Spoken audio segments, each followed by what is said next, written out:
I think having your upper lids corrected under local anaesthetic is a great technique.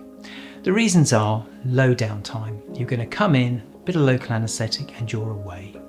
No problems, no big hospitals, no general anaesthetics, no feeling sick. Who comes for an upper lid blepharoplasty or an eyelid tuck? Normally it's people over the age of about 45. Why are they coming? They're coming because the skin of their upper lids is now resting on their eyelashes and in some cases going beyond their eyelashes and occluding their vision. What are the issues? Well, 1, occluded vision.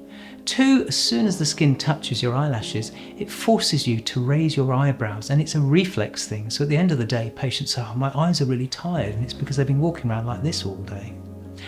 Lastly, cosmetic, because ladies want to put some eyeshadow on their eyes and they can't do it because there's no eyelid show because the hoods have come down over it.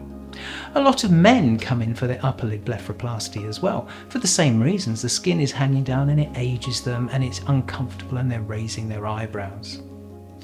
How do we do it? Patients come in, we put local anaesthetic in, we mark the eyelids. How do we mark them? Well, we need to remember that there are 3 reasons for excess skin on your upper eyelids. The first is the eyebrow dropping. The second is the crease on your eyelid being too close to the eyelid margin. And the eyelids are a bit like a Roman blind. If that crease is really close to the eyelid margin, it means the skin will always hang over the edge. I like that crease to be somewhere between 8 and 10 millimeters away from the eyelid margin. And lastly, an excess of skin. Occasionally there's a little bit of extra fat, but that is quite rare. So patient on the table, local anaesthetic in, eyelids marked, and we take away the extra skin, but we also start the excision, the removal of the skin, at 8 to 10 millimeters from the eyelid margin, which means our crease is going to be at the right place. I take away a tiny strip of muscle to get me access to the levator muscle, the muscle that lifts your eyelids behind. At this point, if there is extra fat, I can take it away. The most important thing here is that when we close, we stitch skin to muscle to skin, and that fixes our crease at that new raised height. Really important. I don't use a dissolvable stitch here. The reason is because I don't want the inflammatory response related to dissolving on somebody's eyelid skin because it's very thin. It's a continuous stitch, so there aren't lots of knots, so it's not uncomfortable.